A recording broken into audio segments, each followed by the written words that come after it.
I was standing at the altar in my perfect white dress when my billionaire fiancé leaned in close and whispered the words that shattered everything. I can't marry a black woman, not officially.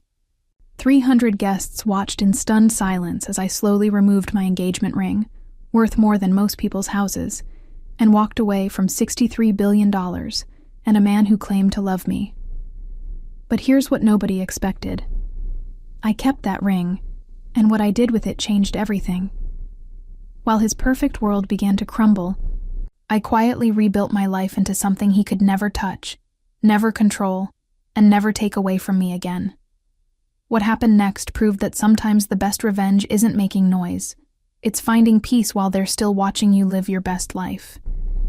If you're ready to hear how a moment of betrayal became my greatest liberation, hit subscribe and tell me where you're watching from. Because this story is about to get very interesting.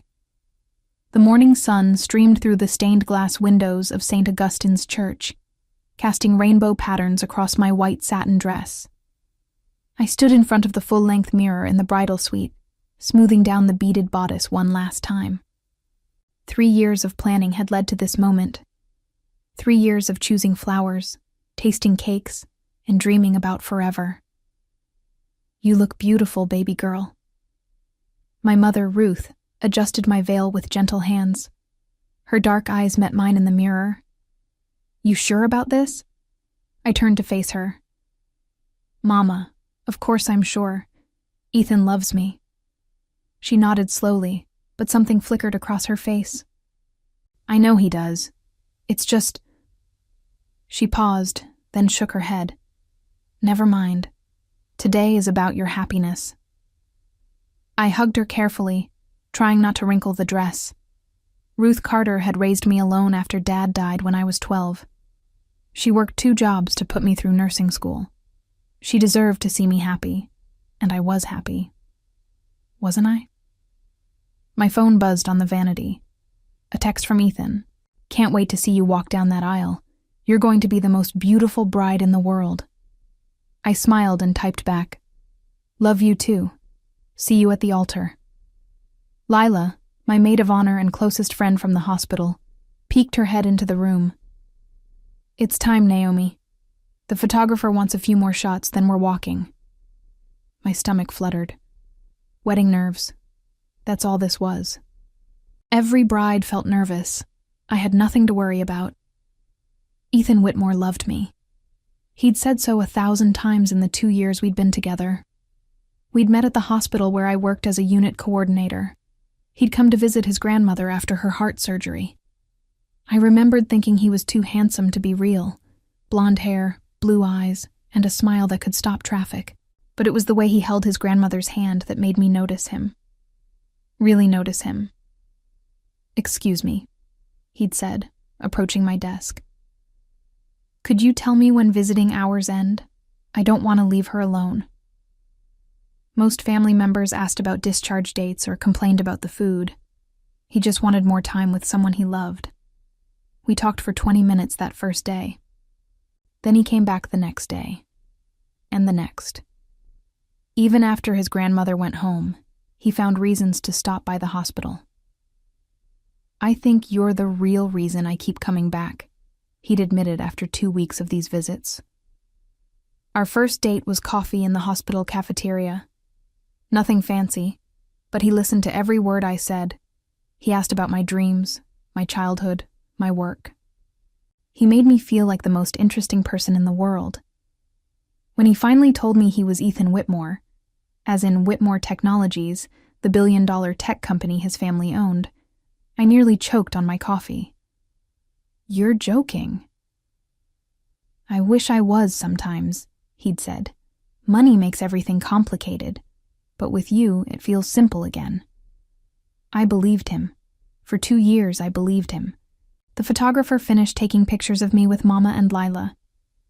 My hands were trembling slightly as I held the bouquet of white roses, garden roses, just like I'd always dreamed. You okay, girl? Lila asked, squeezing my arm. You look pale. Just nervous. I forced a smile.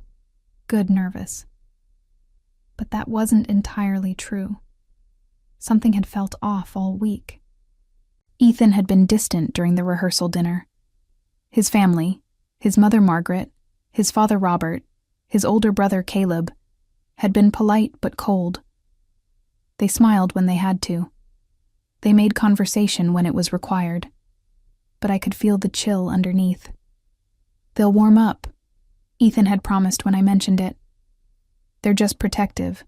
Once you're officially family, everything will change." I'd wanted to believe him. I needed to believe him. The wedding coordinator knocked on the door. "Ladies, it's time." My heart hammered against my ribs as we lined up in the church foyer. Through the doors, I could see 300 guests filling the pews. Ethan's side was packed with business associates, family friends, and social connections. My side held the people who mattered most. Mama, my cousins, friends from work, neighbors who'd watched me grow up. The organ began playing. Lila walked down the aisle first, her burgundy dress flowing behind her. Then it was my turn. The doors opened wide. 300 faces turned toward me. I took my first step, then another. The white runner stretched endlessly in front of me. My eyes found Ethan at the altar, and my breath caught. He looked perfect in his black tuxedo. Tall, confident, every inch the successful businessman who graced magazine covers. But his face was pale. His jaw was tight. He wasn't smiling. Maybe he was nervous too. Big moment for both of us. I kept walking, forcing myself to breathe. "Smile. This is your wedding day. Be happy." As I moved down the aisle, I noticed things I hadn't seen during rehearsal. The way Ethan's mother sat rigid in the front row, her lips pressed into a thin line. The way some of his family friends whispered behind their hands. The way his brother Caleb stared at the floor instead of watching me walk. Something cold settled in my stomach, but I pushed it away. Today was about love. Today was about forever. I reached the altar. Ethan still wasn't smiling. His blue eyes looked almost panicked. "Hi," I whispered. He nodded but didn't speak. Pastor Williams, who'd known my family for 20 years, opened his Bible and began the ceremony. "Dearly beloved, we are gathered here today to witness the union of Ethan Robert Whitmore and Naomi Grace Carter in holy matrimony." The words washed over me, but all I could focus on was Ethan's face. He was sweating. His hands were shaking. "Marriage is a sacred bond," Pastor Williams continued, "built on love, trust, and mutual respect. It requires two people willing to face life's challenges together, as equals, as partners." Ethan's Adam's apple bobbed as he swallowed hard. "If anyone has reason why these two should not be wed, speak now or forever hold your peace." Silence, but Ethan's breathing was getting faster. Pastor Williams smiled at us. "Now, before we exchange vows, is there anything either of you would like to say to each other?" This wasn't part of the rehearsal. We'd planned to go straight to the formal vows, but Pastor Williams knew us both. He could probably sense something was wrong. Ethan opened his mouth, then closed it. His face had gone completely white. "Ethan," I whispered, "are you okay?" He leaned closer to me, close enough that only I could hear him. "I can't do this, Naomi." The words hit me like a physical blow. "What do you mean?" He glanced toward his family, then back at me. When he spoke again, his voice was barely audible. "I can't marry a black woman. Not officially." The world stopped. The church fell silent around us, but inside my head, everything was screaming. I stared at him, sure I'd misheard. "What did you say?" His eyes filled with something that might have been regret, but his voice was steady when he repeated it. "I can't marry a black woman. My family, the company. There are expectations, legacy issues. I'm sorry, but I can't." The bouquet slipped from my hands and hit the marble floor with a soft thud. White roses scattered at our feet.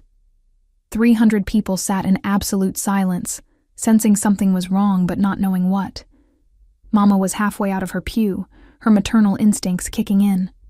"Say it again," I heard myself whisper. Ethan's face crumpled. "Naomi, please, you have to understand. It's not about you.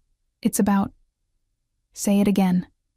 My voice was stronger now, louder. He looked around at all the watching faces, then back at me. "I can't. Not here."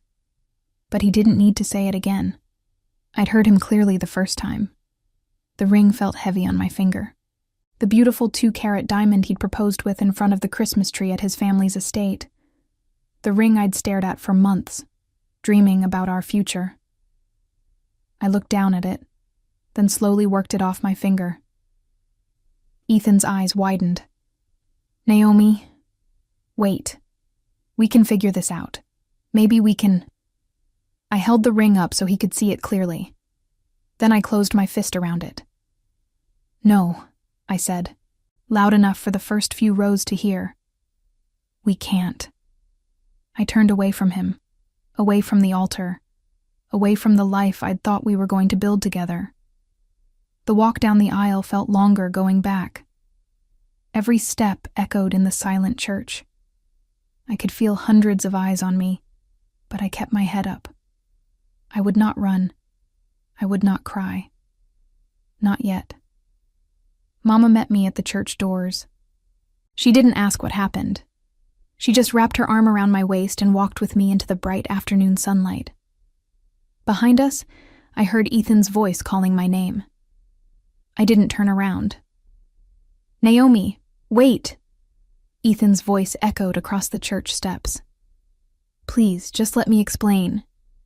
I kept walking toward the car Mama had rented for the day.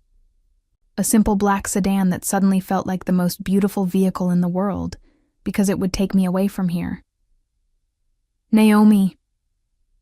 His footsteps pounded behind us on the concrete. "You don't understand. There are things about my family, about the business." I stopped walking, turned around. Ethan stood there in his perfect tuxedo, hair still perfectly styled, face red and desperate. Behind him, wedding guests were starting to spill out of the church, confusion written across their faces. "I understand perfectly," I said. My voice sounded calmer than I felt. "You just told me at our wedding altar that you can't marry a black woman. What part am I missing?" "It's complicated." He ran his hands through his hair. "The inheritance has clauses, image requirements. My mother has been fighting me on this for months." "Fighting you on what? On me?" He couldn't meet my eyes. "She thinks it would be bad for the family brand, the company stock. There are board members who—" "Stop." I held up my hand. "Just stop talking." Mama squeezed my shoulder. "Baby girl, we should go." But I wasn't finished. 2 years of my life. 2 years of believing in forever. 2 years of thinking love was enough. "So what was the plan, Ethan? You were going to marry me, then hide me away. Keep me as your secret wife while you told everyone else I was what? The help?" "No." He stepped closer. "I thought maybe we could make it work somehow. Maybe if I proved to them how much I love you." "You love me?" I laughed, and it sounded bitter even to my own ears. "You just humiliated me in front of 300 people because you love me?"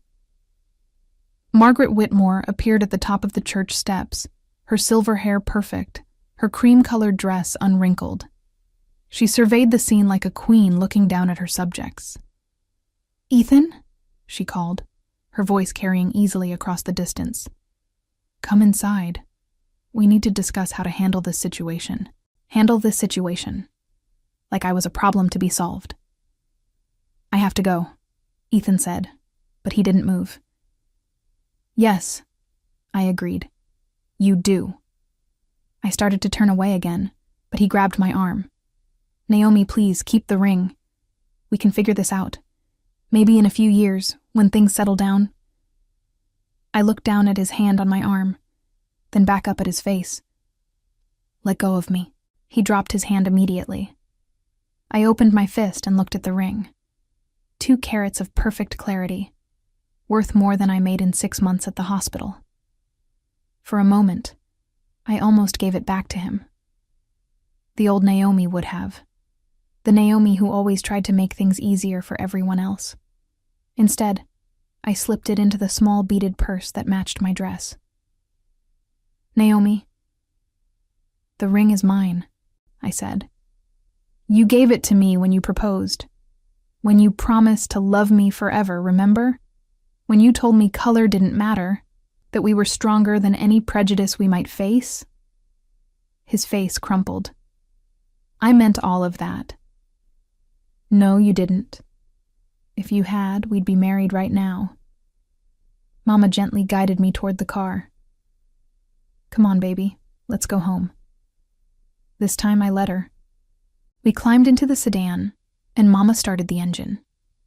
Through the window, I watched Ethan stand there on the church steps, looking lost. His family was gathering around him, probably already planning damage control. As we drove away, I saw guests clustering in small groups, phones already out. By tonight, everyone would know. The wedding that never happened. The bride who walked away from the billionaire. Let them talk. That evening, I sat on my couch in the apartment I'd planned to give up next week. Mama had helped me out of the wedding dress and into comfortable pajamas. She made tea and ordered Chinese food, then sat beside me without saying a word. The ring sat on my coffee table, catching the light from the lamp. I couldn't stop looking at it. You want to talk about it? Mama finally asked. I told her everything. Every word Ethan had whispered at the altar, every excuse he'd made on the church steps, every look from his family over the past 2 years that suddenly made perfect sense. I was so stupid, I said when I finished. All those times his mother barely spoke to me, all those business dinners where I felt like an outsider. The way his friends always seemed surprised when he introduced me as his fiancé. I thought they just needed time to get used to me. You weren't stupid. Mama's voice was firm. You were trusting. There's a difference. Is there? Because I feel pretty stupid right now. She was quiet for a long moment. You remember when you were 7, and that boy Tommy Jenkins told you he liked you. Then the next day at school, he pretended he didn't know you. I nodded. Tommy had been my first crush. His rejection had devastated my 7-year-old heart. You came home crying, asking me why he changed his mind. You remember what I told you? You said some people are only brave enough to love in private. That's right. And you know what else I said? I smiled despite everything. That I deserved someone brave enough to love me in public. Exactly. Mama squeezed my hand. What Ethan did today wasn't about you not being good enough. It was about him not being brave enough. My phone had been buzzing all evening. Text messages, missed calls, voicemails. I'd turned it to silent hours ago, but I could still see the screen lighting up every few minutes. Most of them were from Ethan. I'm so sorry. Please call me back. We can fix this. I love you. Delete. Delete. Delete. There were messages from friends asking if I was okay. A few from coworkers who'd heard the news. Even one from Lila, who was probably still at the reception dealing with confused guests. I didn't answer any of them. I wasn't ready to explain this to anyone else yet. Around 10 o'clock, Mama finally went home to her own apartment. You call me if you need anything, she said. I mean anything. Even if you just want to sit together and not talk. After she left, I poured myself a glass of wine and stood at my living room window, looking out at the city lights. This was supposed to be my wedding night. Ethan and I should have been at the luxury hotel downtown, probably still in our wedding clothes, talking about our honeymoon in Italy. Instead, I was alone in my apartment, still wearing my pajamas, trying to figure out how to rebuild a life I'd already started dismantling. The worst part wasn't the humiliation, though that was bad enough. The worst part was realizing how blind I'd been, how many signs I'd ignored, because I wanted to believe in our love story. Like the time his mother had suggested I might want to tone down my hair for their family Christmas photo. Or when his business partner had assumed I was the caterer at Ethan's birthday party. Or when his grandmother, the same woman whose bedside had brought us together, had asked if I was sure I belonged in this world. I'd made excuses for all of them. They were just old-fashioned. They needed time to adjust. They didn't understand that love was colorblind. But love wasn't colorblind. Love saw everything, including the color of my skin, and chose to love me anyway. Real love would have stood up to family pressure. Real love would have said my name proudly in every room, at every dinner, in every business meeting. Real love wouldn't have waited until our wedding day to reveal its conditions. I picked up the ring again, holding it up to the light. Such a beautiful lie. My phone buzzed again. Another message from Ethan. Can we please just talk? I know I messed up, but I love you. That's all that matters, right? Wrong. Love wasn't all that mattered. Respect mattered. Courage mattered. Being willing to fight for the person you claimed to love mattered. I typed back, love isn't enough when it comes with conditions. Then I blocked his number. The next morning I woke up on my couch, still in my pajamas. For a moment I forgot what had happened. Then I saw the ring on the coffee table, and it all came flooding back. I had 2 weeks of vacation planned for our honeymoon. 2 weeks that stretched ahead of me like an empty desert. I could go back to work early, lose myself in the familiar rhythm of the hospital. But the thought of facing everyone's sympathetic looks and careful questions made my stomach turn. Instead, I made coffee and toast and sat at my kitchen table, trying to figure out what came next. The practical things first. I needed to call the venue coordinator about canceling the reception cleanup. Contact the florist about the arrangements that were probably still sitting in the church. Cancel the honeymoon flights and hotel reservations. Then there were the bigger things. The apartment Ethan and I were supposed to move into together next month. The joint bank account we'd opened. The life we'd been planning that now existed only in my imagination. I was reaching for my phone to start making calls when someone knocked on my door. I looked through the peephole and saw Lila standing in the hallway, holding 2 coffee cups and a box of donuts. I know you're in there, she called through the door.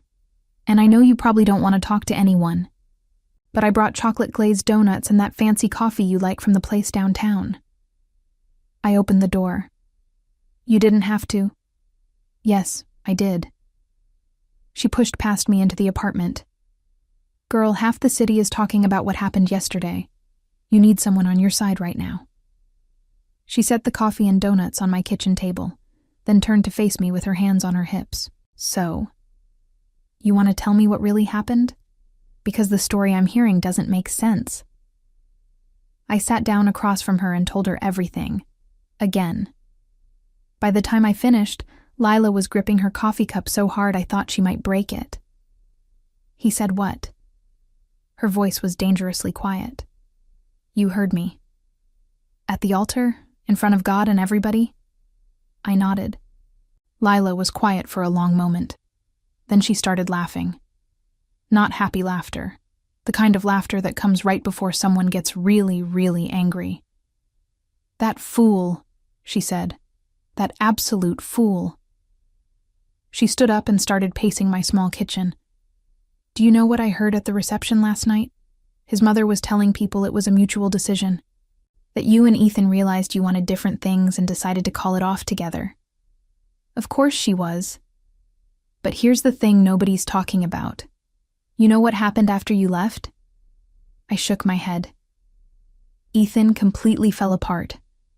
I'm talking full breakdown in front of 300 people. He tried to go after you, but his family basically dragged him back inside. Then he spent the rest of the evening drinking and telling anyone who would listen that he'd made the biggest mistake of his life. Something twisted in my chest. Not sympathy exactly, but not satisfaction either. Good, I said, but I didn't really mean it. Naomi. Lila sat back down and reached across the table to take my hand. I need you to know something. What he did to you, that wasn't about love. That was about cowardice. I know that now. Do you? Because you've got that look in your eyes like you're blaming yourself for something. She knew me too well. I had been wondering if I'd pushed too hard for the wedding. If I'd been too eager to fit into his world. If I'd ignored warning signs because I wanted the fairy tale. Stop it, Lila said firmly. I can see you thinking. This is not your fault. You didn't make him propose to you. You didn't make him plan a wedding. You didn't make him wait until the altar to tell you he was ashamed of who you are. The word hung in the air between us. Ashamed. That's what it came down to, wasn't it? For all his talk about family pressure and business concerns, Ethan was ashamed to be seen with me. Ashamed to call me his wife. Ashamed of loving a black woman. The ring caught the morning sunlight streaming through my kitchen window. 2 carats of shame, set in platinum. What are you going to do with that? Lila asked, following my gaze. I picked it up, feeling its weight in my palm. I don't know yet. But I was starting to get an idea. 3 days after the wedding that wasn't, I finally went back to work. I needed normal. I needed purpose. I needed to remember who I was before Ethan Whitmore made me question everything. The hospital felt like a sanctuary. Familiar voices, familiar routines, familiar problems that had nothing to do with wedding rings or family expectations. Here, I was just Naomi Carter, unit coordinator, the woman who kept things running smoothly, the one people counted on. You sure you're ready to be back? Asked Dr. Martinez as I organized patient charts at the nurses' station. I'm sure. I smiled at her. Work is exactly what I need right now. And it was true. For 8 hours, I could focus on other people's problems, scheduling surgeries, coordinating with insurance companies, making sure patients got their medications on time, real problems with real solutions. It wasn't until my lunch break that the outside world intruded again. I was sitting in the cafeteria with a turkey sandwich when my phone buzzed. Not Ethan. I'd blocked his number. This was a call from a number I didn't recognize. Hello, Naomi. This is Margaret Whitmore. My hand tightened around the phone. Mrs. Whitmore. I was hoping we could have a conversation. A civil one. There are some things we need to discuss. I almost hung up. Almost. But curiosity won. What kind of things? I think it would be better if we spoke in person. Could you meet me for coffee this afternoon? There's a little place called Rosemary's on 5th Street. I knew the place. Quiet, expensive, the kind of spot where wealthy women met to plan charity galas and discuss their children's private school applications. Why would I want to meet with you, Mrs. Whitmore? Because I think you deserve to understand what really happened, and because there are some practical matters we should address. Practical matters. I had a feeling I knew what she meant. Fine. 4 o'clock. Thank you. Naomi, I appreciate this. After she hung up, I sat staring at my phone. What could Margaret Whitmore possibly want to say to me now? What practical matters could we have to discuss? Unless... I looked down at my purse, where the ring had been sitting for 3 days. I'd been carrying it around like some kind of talisman. Not sure what to do with it, but not ready to leave it at home either. Maybe it was time to find out exactly why her son had been so afraid to marry me. Rosemary's was exactly what I'd expected. White tablecloths, fresh flowers, the quiet murmur of well-dressed women discussing their well-ordered lives. I felt underdressed in my scrubs and cardigan, but I held my head high as the hostess led me to a corner table. Margaret was already there, elegant in a navy blue dress that probably cost more than my monthly rent. She stood when she saw me, extending a perfectly manicured hand. Naomi, thank you for coming. I shook her hand briefly and sat down. Let's skip the pleasantries, Mrs. Whitmore. What do you want? She smiled, a small, tight expression that didn't reach her eyes. I've always appreciated your directness. Have you? Because I got the impression you didn't appreciate much about me. Margaret ordered tea. I asked for coffee. We sat in silence until the server left. I want to explain about Saturday, she said finally. Your son already explained. He can't marry a black woman because of family expectations and legacy issues. I kept my voice level, professional. What more is there to understand? There's quite a bit more, actually. Margaret stirred sugar into her tea with precise movements. The Whitmore Family Trust has very specific requirements for inheritance. Requirements that were put in place by Ethan's great-grandfather in 1952. What kind of requirements? Marriage requirements. The primary heir must be married to someone who meets certain criteria to inherit full control of the company and the trust. I felt something cold settle in my stomach. What criteria? Margaret looked uncomfortable for the first time since I'd known her. I'm not proud of this, Naomi. Times were different then. My husband's grandfather was a product of his era. What criteria? I repeated. The spouse must be of European descent, college-educated, from what he called appropriate family background. She paused. And white. There it was, laid out in black and white, literally. So this wasn't about Ethan's feelings or your concerns about company image, I said. This was about money. $63 billion, to be precise. Margaret's voice was quiet. Without meeting those requirements, Ethan would inherit only a small trust fund. The company would go to his brother Caleb. I thought about Caleb, who'd barely said 2 words to me in 2 years, who'd looked everywhere but at me during the rehearsal dinner. And Caleb's fine with this arrangement. Caleb has always assumed he would inherit eventually. He's traditional in his thinking.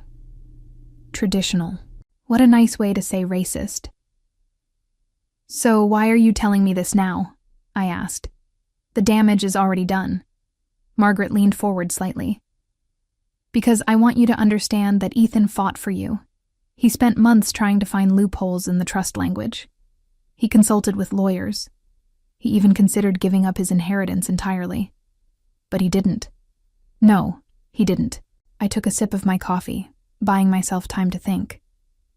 Why didn't you just explain this to me before? Why let me plan a wedding that could never happen? Because Ethan was convinced he could find a way around it. And because... She hesitated. Because I hoped he would come to his senses and end things with you before it got this far. The honesty was brutal, but I appreciated it more than fake sympathy.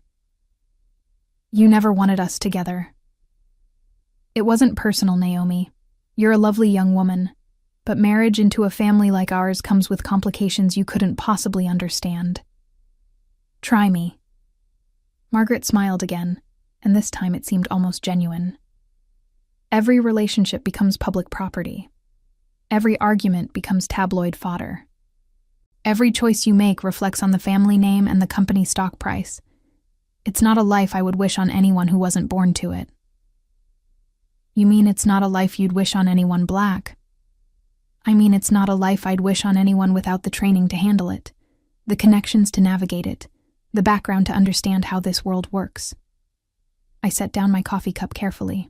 And you think I don't have that background because I'm black. I think you don't have that background because you're not from this world. Race is only part of it. But it's the part that's written into the trust documents. Yes. We sat in silence for a moment. Around us, other conversations continued. Someone planning their daughter's debutante ball. Someone else discussing their husband's political campaign. Normal problems for their normal world. What about the ring? Margaret asked finally. There it was, the practical matter she'd mentioned on the phone. I reached into my purse and pulled out the small velvet box I'd put it in that morning, set it on the table between us. Margaret's eyes fixed on it immediately. It was my mother-in-law's ring originally. 4 generations of Whitmore brides have worn it. And now it's mine. Legally, yes. Ethan gave it to you as an engagement gift. But I was hoping you might consider returning it to the family. I picked up the box and opened it. The diamond caught the afternoon light streaming through the cafe windows, sending tiny rainbows across the white tablecloth. "It's beautiful," I said. "It is." "How much is it worth?" Margaret looked surprised by the question. "I'm not sure I understand." "The ring. What's its cash value?" Well, it's not really about monetary value. It's about family history, sentimental value. Everything has a monetary value, Mrs. Whitmore, especially in your family. She was quiet for a long moment. Approximately $200,000.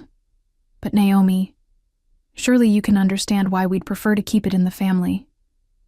$200,000. More than 3 years of my salary. I snapped the box shut and put it back in my purse. "I'll think about it."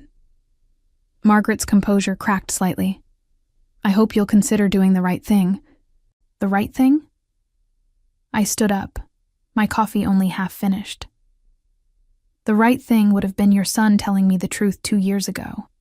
The right thing would have been canceling our engagement when he realized his inheritance was more important than our relationship. The right thing would have been not humiliating me in front of 300 people. Naomi, please, thank you for the explanation, Mrs. Whitmore. It's good to finally understand what I was really up against." I left her sitting there with her tea and her family legacy and walked back out into the real world. That evening, I called my cousin Deshawn, who worked as a jewelry appraiser downtown. "I need a favor," I said. "Can you tell me what this ring is really worth?" We met at his shop after hours. Deshawn examined the ring under his jeweler's loupe, checking the setting, testing the diamond, making notes on his clipboard. "Where did you get this?" he asked finally. "It's a long story." "I bet it is." He set the ring down carefully. "This is a 5-carat center stone, D-color, flawless clarity.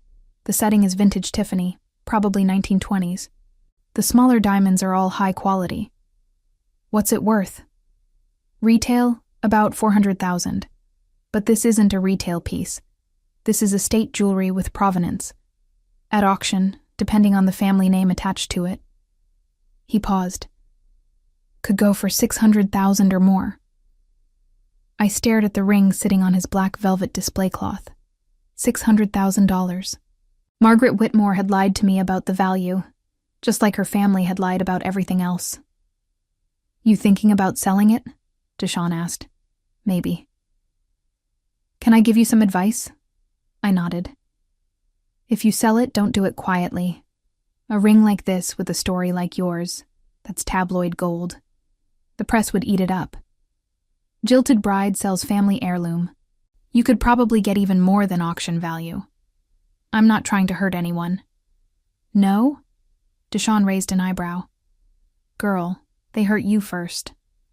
And if this ring is as connected to their family legacy as you're telling me, selling it publicly would send a message." He was right. Selling the ring wouldn't just be about the money. It would be about taking back some control, some power. "Think about it," Deshawn said, carefully placing the ring back in its box. "But whatever you decide, you deserve to know what you're really holding on to." I drove home slowly, the ring box heavy in my purse. $600,000, enough to pay off my student loans, buy a house, take a year off work, and figure out what I really wanted to do with my life. Or enough to send a message to the Whitmore family that their legacy wasn't as unbreakable as they thought. When I got home, there was a black car parked outside my building. Expensive, familiar. Ethan was leaning against it, still in his business suit, looking like he'd been there for hours. My heart did something complicated. A skip that was part recognition, part anger, part something I didn't want to name. I parked and got out of my car. He pushed himself away from his vehicle and walked toward me. "Naomi, how did you get my number unblocked?" "I didn't call. I've been waiting." "For how long?" 3 hours. He looked exhausted. Dark circles under his eyes, hair disheveled like he'd been running his hands through it. I needed to see you. Why? Because I can't sleep, I can't eat, I can't think about anything except how badly I messed up. I studied his face in the dim parking lot lighting. He looked genuinely miserable. Part of me, a part I didn't like, wanted to comfort him. Your mother told me about the trust fund, I said instead. His face went pale. She what? About the inheritance requirements. About your great-grandfather's rules. About how marrying me would cost you $63 billion. Ethan closed his eyes. Naomi, I can explain. Can you? Because it sounds like you've been lying to me for 2 years. About your family's objections. About what was really at stake. About everything. I wasn't lying. I was trying to figure it out. I was looking for a way to make it work. By keeping me in the dark. By protecting you from the ugliness of it all. He stepped closer. I thought if I could find a legal loophole, we could get married, and you'd never have to know about any of this. But there was no loophole. No, there wasn't. We stood there in the parking lot, 2 people who'd loved each other facing the wreckage of what we'd built together. I almost opened the door that night, I said quietly. When you came by crying, I almost let you in. Why didn't you? Because I realized that if you loved me enough, you wouldn't have waited until our wedding day to tell me the truth. You would have fought harder. You would have chosen me over the money. I did choose you. I'm here, aren't I? I'm willing to give up everything. No, you're not. I shook my head. If you were willing to give up everything, we'd be married right now. You chose the money, Ethan. You chose your family's approval. You chose everything except me. His face crumpled. That's not true. Then why are you here? What do you want from me? I want you to forgive me. I want another chance. I want to find a way to make this work. There is no way to make this work. You made sure of that on Saturday. I turned toward my building, but his voice stopped me. Naomi, wait, please. I love you. I looked back at him. I know you do, but love isn't enough when it comes with conditions, and yours came with a $63 billion condition. What about the ring? He asked desperately. You still have it. That has to mean something. I touched my purse, feeling the weight of the box inside it. It means I'm deciding what to do with it. Will you give it back? I met his eyes. I don't know yet. Naomi, goodbye, Ethan. This time I didn't look back. The jewelry store was busy on Saturday morning. I sat in the parking lot for 20 minutes, watching people go in and out, before I finally worked up the courage to walk inside. Can I help you? The woman behind the counter was about my mother's age, with kind eyes and silver hair pulled back in a neat bun. I'd like to sell a ring. I pulled out the velvet box and set it on the glass counter. She opened it and her eyebrows went up. Oh my, this is quite a piece. I know. I had it appraised. She examined it carefully, just like Deshawn had, testing the diamond and checking the setting. Other customers browsed around us, but I barely noticed them. All my focus was on this moment, this decision that felt bigger than just selling jewelry. The appraisal was accurate, she said finally. This is exceptional quality. May I ask why you're selling it? I almost gave her the simple answer, that I needed the money. But something about her expression made me tell the truth. My fiancé gave it to me 2 years ago. Last Saturday at our wedding, he told me he couldn't marry a black woman because of his family's inheritance rules. So I kept the ring and left. She was quiet for a moment, still holding the ring up to the light. I see. I know it sounds petty. It doesn't sound petty at all, honey. She set the ring down gently. It sounds like you're taking control of your own story. That's exactly what it felt like. For 2 years, I'd been part of someone else's story. the girlfriend who was supposed to understand. The fiancé who was supposed to wait patiently while Ethan figured out how to balance love and money. The woman who was supposed to be grateful for whatever scraps of commitment he was willing to give. Now I was writing my own story. "How much can you offer?" I asked. "For a private sale? 350,000? It wasn't the full auction value, but it was life-changing money. Enough to start over completely. "I'll take it." She processed the paperwork while I filled out forms and provided identification. The whole transaction took less than an hour. 2 years of planning a future with Ethan, dissolved in 60 minutes of legal documents and bank transfers. When it was over, I sat in my car with a cashier's check that felt surreal in my hands. $350,000. More money than I'd ever imagined having.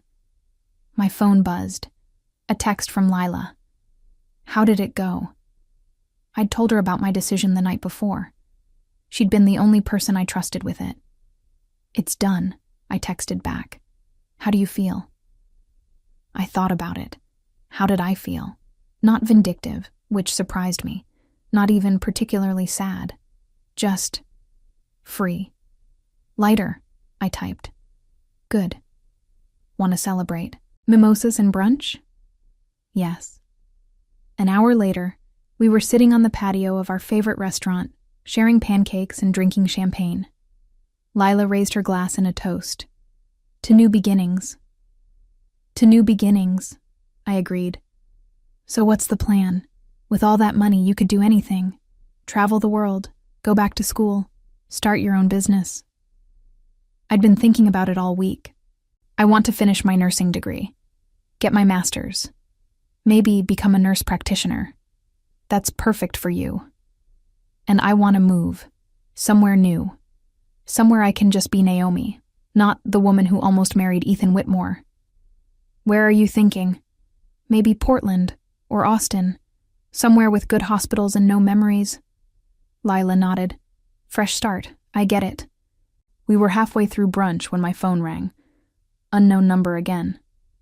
I almost didn't answer, but something made me pick up. "Naomi, this is Caleb Whitmore.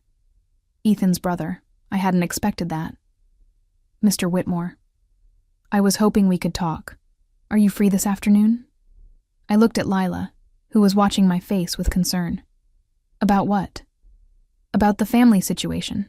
About Ethan. About some things I think you should know. More family secrets, probably. More explanations that were really justifications. I don't think that's necessary." "Please, just 30 minutes. There's a coffee shop on Elm Street called Bean there. 2 o'clock? I almost said no. I was done with the Whitmore family and their complicated explanations. But curiosity won again. "Fine, 30 minutes. Bean." There was the opposite of the place where I'd met Margaret. Casual, crowded, the kind of place where nobody would look twice at a black woman having coffee with a white man. Caleb was already there when I arrived, looking uncomfortable in jeans and a polo shirt. "Thank you for coming," he said as I sat down across from him. "What do you want, Mr. Whitmore?" "Call me Caleb, and I want to apologize." That wasn't what I'd expected. For what? For letting this go on as long as it did. For not telling Ethan to be honest with you 2 years ago. For being a coward. I studied his face. He looked like an older, more serious version of Ethan. Same blue eyes, same blonde hair, but without the easy charm that had drawn me to his brother. "Why are you telling me this now?" "Because Ethan is falling apart, and somebody needs to tell you the truth about what really happened." "I know what happened. Your mother explained about the inheritance rules. She told you about the trust fund, but she didn't tell you about the choice Ethan made last month." I felt something twist in my stomach. What choice? Caleb pulled out his phone and showed me a legal document. I couldn't read the fine print from across the table, but the heading was clear. Petition to contest trust provisions. 3 weeks before your wedding, Ethan filed a legal challenge to the inheritance rules. He was trying to get the racial requirements thrown out as discriminatory and legally unenforceable. I stared at the document. What happened? The lawyers said it would take years to resolve, maybe 5 or 6 years of court battles, and there was no guarantee he'd win. So he gave up. So he panicked. Caleb put the phone away. Ethan has never had to choose between what he wanted and what was expected of him. This was the first time in his life that he couldn't have both. And he chose what was expected. He chose what was safe, what was certain. Caleb leaned forward. But Naomi, you need to understand something. Ethan didn't tell you about the legal challenge because he was afraid of getting your hopes up. He wanted to present you with a solution, not a problem. Instead, he presented me with humiliation. Yes, he did. Caleb's voice was quiet. And I hate that it happened that way. I hate that my family's legacy hurt you. We sat in silence for a moment. Around us, other conversations continued. Normal people living normal lives, free from the weight of century-old racist trust funds. Why are you telling me this? I asked finally. Because I want you to know that Ethan's feelings for you were real. His love was real. His fear was real too. But that doesn't excuse what he did to you. Is there a point to this, Caleb? The point is that he's ready to make a different choice now. He's willing to give up the inheritance. All of it. My heart did that complicated skip again. What do you mean? He's signing papers next week to renounce his claim to the trust fund. The company control will pass to me. He'll keep his job and a small trust fund, but he's walking away from the billions. I absorbed this information slowly. For me? He hopes so. But he wanted you to know he was doing it regardless, whether you take him back or not. Why? Because he realized that having all the money in the world doesn't mean anything if you can't respect yourself when you look in the mirror. I thought about Ethan as I'd last seen him, standing in my parking lot looking broken and desperate. I thought about the man who'd held his grandmother's hand in the hospital, who'd made me feel like the most important person in the world for 2 whole years. It's too late, I said finally. Caleb nodded slowly. I was afraid you'd say that. It's not about the money, Caleb. It never was. It's about the fact that he waited until our wedding day to tell me the truth. It's about the fact that he let me plan a future that he knew might never happen. I know. It's about trust, and I can't trust him anymore. I understand. We finished our coffee in comfortable silence. When we stood to leave, Caleb handed me his business card. If you ever change your mind, my number's on there. But Naomi, I want you to know something else. What? What happened to you was wrong. My great-grandfather's rules were wrong. My family's silence about them was wrong, and the way Ethan handled it was wrong. You deserved so much better. Thank you. You're going to be fine, he said. Better than fine. You're going to be happy. I believed him. That evening, I was packing boxes in my apartment when someone knocked on my door. I looked through the peephole, expecting to see Lila or my mother. Instead, I saw Ethan. He looked different than he had a few days ago in the parking lot. Calmer. More resolved. His hair was neat again, his clothes pressed, but there was something in his eyes that hadn't been there before. I opened the door but didn't invite him in. Hi, he said. Hi. Caleb told me he saw you today. He did. So you know about the papers I'm signing. I nodded. Congratulations on figuring out what you should have done 2 years ago. His face didn't change. I deserve that. You deserve worse than that. I know. He looked past me at the boxes stacked in my living room. You're moving? Portland. New job. New life. Good for you. He sounded like he meant it. You deserve a fresh start. We stood there looking at each other across my doorway. 2 people who'd loved each other, who'd built something real together, acknowledging that it was over. I'm not here to ask you to take me back, he said finally. Good. Because I wouldn't. I'm here to ask if you can forgive me. Not for my sake. For yours. I thought about it. About carrying anger across the country to my new life. About letting bitterness poison whatever came next. I can forgive you, I said. But I can't forget what you did. I don't expect you to. And I can't trust you again. I know. He reached into his jacket pocket and pulled out a small envelope. What's that? A check. For $350,000. My stomach dropped. How did you... Word travels fast in certain circles, especially when someone sells a Whitmore family heirloom. I'd known this moment would come eventually. I just hoped it would be after I was safely in Portland. I'm not giving the money back, I said. I'm not asking you to. He held out the envelope. This is in addition to what you got for the ring. I stared at him. I don't understand.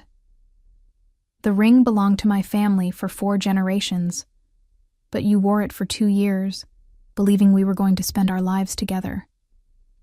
The pain I caused you is worth more than any family heirloom.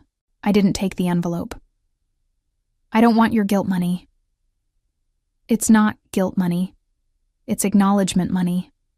Acknowledgement that I wasted 2 years of your life. That I made you believe in something that I wasn't brave enough to fight for. That I humiliated you in front of everyone you love.